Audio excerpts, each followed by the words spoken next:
Olá, boa noite. Seja bem-vindo a mais um programa Esclarecendo a Matrix do canal Kuno TV. Se você é novo no canal, seja bem-vindo. Não esqueça de curtir o joinha para ser informado das futuras lives. Você é antigo no canal, seja bem-vindo novamente.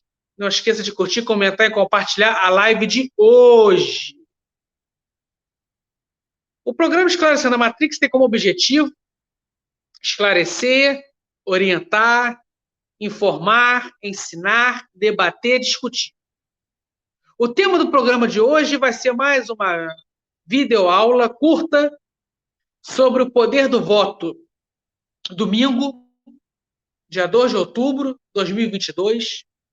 Todos os brasileiros irão comparecer às urnas eleitorais para depositar o seu voto.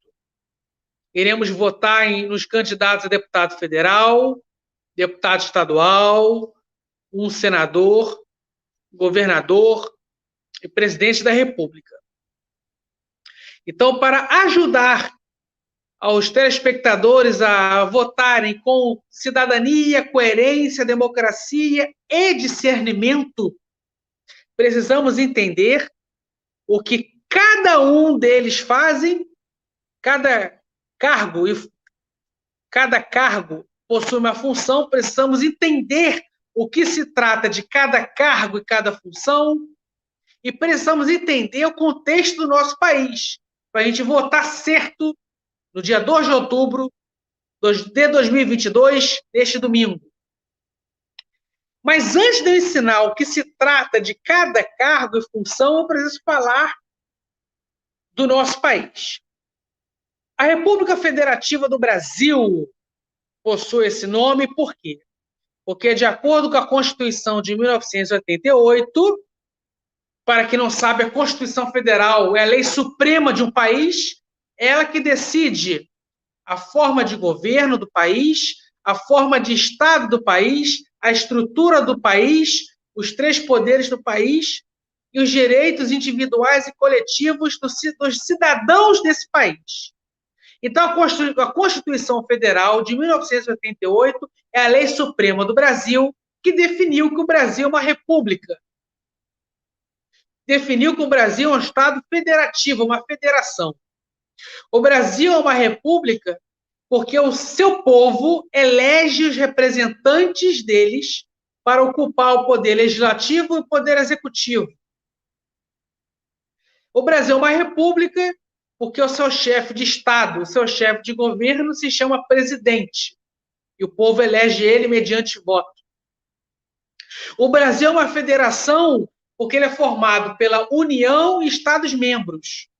A União, representada pelo governo federal, o Distrito Federal, possui soberania e autonomia. Os Estados-membros, Rio de Janeiro, São Paulo, Amazonas, Minas Gerais, Rio Grande do Sul, possuem apenas autonomia. A União, Distrito Federal, Governo Federal, representada pelos três poderes. Poder Executivo, Presidente da República. Poder Legislativo, Congresso Nacional. Poder Judiciário, Supremo Tribunal Federal. Os Estados-membros são representados pelos governos estaduais. Poder Executivo, Governador de Estado. Poder Legislativo, Assembleia Legislativa do Estado. Poder Judiciário, Tribunal de Justiça do Estado. Ok. Vamos avançando agora. O que faz o deputado estadual? O deputado estadual, ele tem duas funções.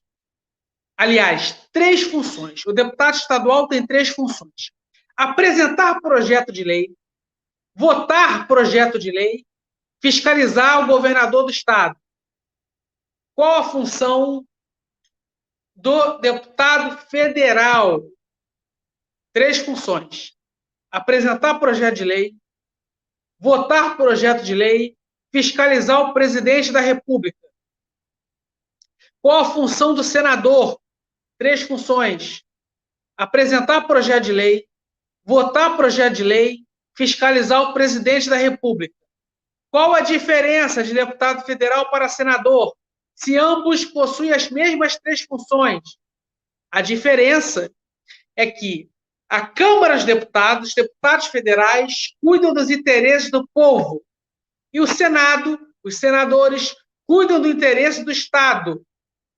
Então, questões diplomáticas internacionais é assunto, é matéria tratada no Senado. Auxílio emergencial, Bolsa Família, é um assunto de competência da Câmara dos Deputados.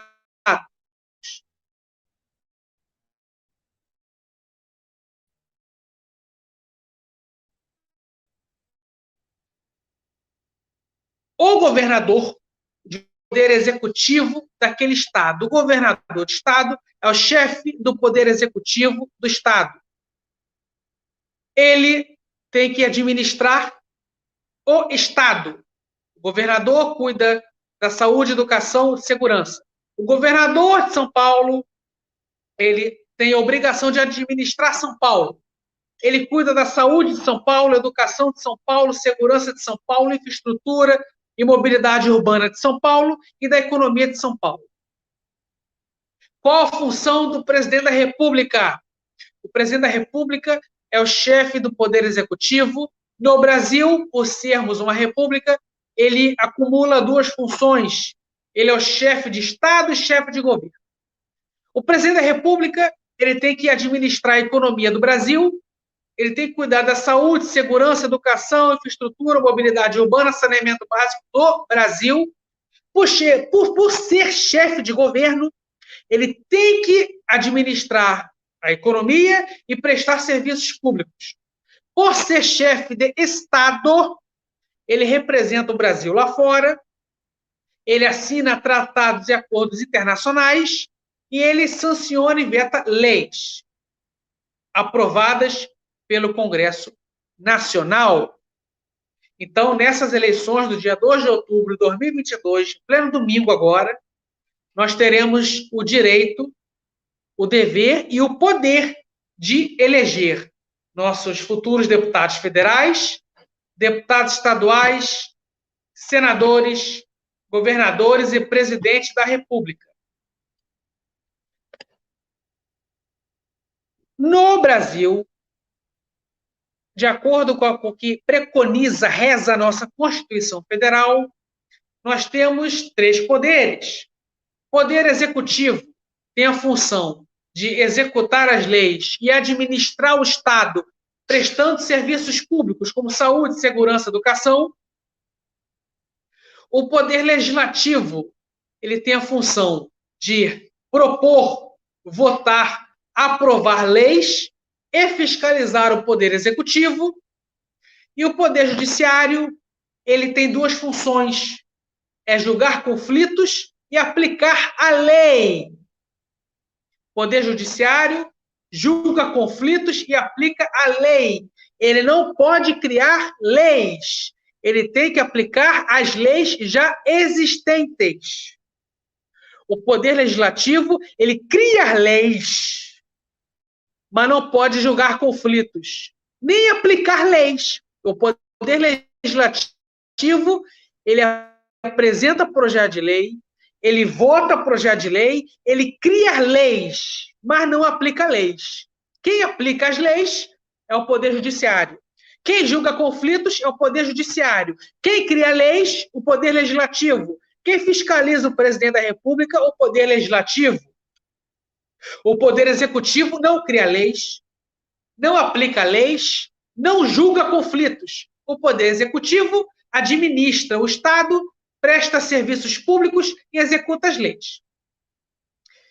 Um deputado federal apresenta um projeto de lei, ela é aprovada nas comissões da Câmara Federal, ela é aprovada no plenário pela Câmara Federal, esse projeto de lei vai para o Senado, é aprovado na comissão do Senado, é aprovado no plenário do Senado, vai para o presidente da República, que tem dois poderes: sancionar o projeto de lei, fazer a lei, deixar de ser projeto e virar lei de fato, ou vetar a lei.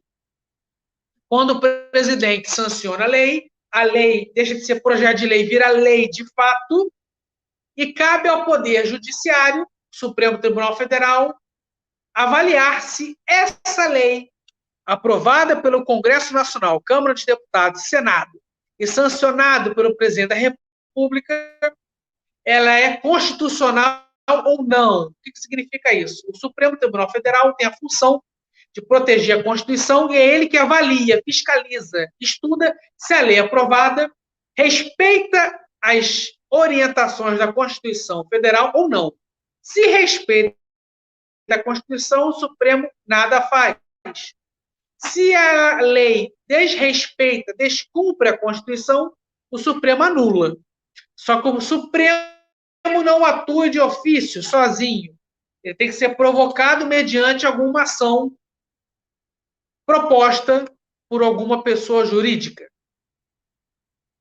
Então, assim funciona. Administra o Estado prestando serviços públicos e executa a lei, sancionando ou vetando. O Poder Legislativo apresenta projeto de lei, vota projeto de lei, aprova projeto de lei, fiscaliza o presidente da República. O Poder Judiciário, ele apenas julga conflitos e aplica a lei.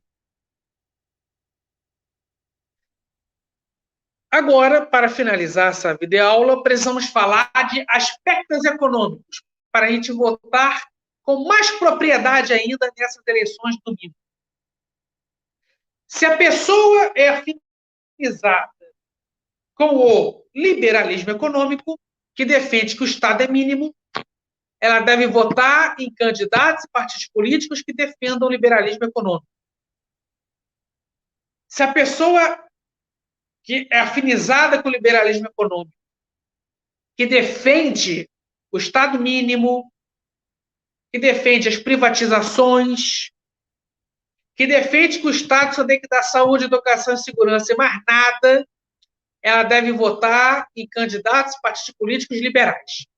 Se a pessoa é afinizada com o socialismo, onde se defende o Estado máximo, estatização de empresas e o Estado prestando serviços públicos como saúde, educação, segurança, infraestrutura, mobilidade urbana, geração de emprego, a pessoa deve votar em candidatos, partidos políticos afinizados com as ideias do socialismo. Se a pessoa é afinizada com a social-democracia, ela defende que o Estado não tem que ser nem máximo nem mínimo, ele tem que ser médio, que o Estado tem que possuir estatais em setores estratégicos e privatizar estatais não estratégicas, que o Estado tem que administrar saúde, educação, segurança, infraestrutura, mobilidade urbana, saneamento básico, geração de empregos, soberania nacional, meio ambiente. Então, essa pessoa tem que votar em candidatos, partidos políticos comprometidos com a social-democracia. Por fim, para a gente votar melhor ainda, nós temos que eleger candidatos que sejam pessoas preparadas, grandes profissionais, excelentes profissionais, mas não só isso. Esse candidato que a gente vai votar, que ele é um excelente profissional, um excelente advogado, um excelente médico, um excelente juiz, um excelente atleta, um excelente artista, um excelente professor, um excelente físico, químico. Não basta ele só especialista numa área de conhecimento. Ele tem que também ter uma coisa chamada ética. Ética. Ele tem que saber que quando ele ganhar as eleições e ocupar o poder legislativo ou o poder executivo, ele não tem que roubar dinheiro público. Ética. Então, a gente tem que eleger pessoas capacitadas profissionalmente, que são brilhantes profissionais, mas também que sejam éticos. Porque se a gente votar nos intelectuais, nos brilhantes profissionais, mas que são antiéticos, não adianta nada, fica até pior. Então, temos que votar em pessoas preparadas, com experiência, com eficiência administrativa, profissional e ética. Aí fica legal. Mas nós também temos que observar mais um requisito antes de votar. A pessoa que você pretende votar, ela é uma brilhante profissional, ela é ética, mas ela ama o Brasil? Temos que eleger pessoas comprometidas com o bem-estar do Brasil, que amem o país, que amem a bandeira nacional, o hino nacional, as riquezas naturais do Brasil, que queira proteger o nosso petróleo, nosso gás das multinacionais, que queira proteger nossas florestas, biomas, faunas e floras de interesses estrangeiros, que ame seu povo, que lute para que o povo tenha o pão de cada dia em casa, com geração de emprego e renda, que ame o povo a tal ponto de lutar pela educação pública de qualidade, que ame o povo a tal ponto de lutar por uma saúde pública de qualidade, sem roubalheira, que lute por uma segurança pública eficiente, que proteja nosso povo, que proteja nossos avós, nossos filhos, e que gere emprego, favoreça um ambiente propício para a geração de emprego e abertura de empresas. Nós temos que votar em candidatos comprometidos com a livre iniciativa, que lute por uma reforma tributária e burocrática que favoreça a abertura e a expansão de empresas para a geração de emprego. Então, neste domingo, dia 2 de outubro de 2022, você deve votar em pessoas especialistas numa área do conhecimento da profissão, éticas e que amem o país. Não adianta votar no intelectual canalha, que não tenha ética e que odeia o Brasil, e não adianta votar no intelectual que não tenha ética. Você tem que votar no intelectual que tem ética e ame o Brasil. Amar o Brasil é amar nossas riquezas naturais, nossa bandeira, nosso hino nacional e principalmente nosso povo. Amar o nosso povo. Ter orgulho e fazer o povo comer, beber, ter emprego, ter educação, ter saúde, ter segurança, ter mobilidade urbana, ter transporte de qualidade. Isso é o primordial.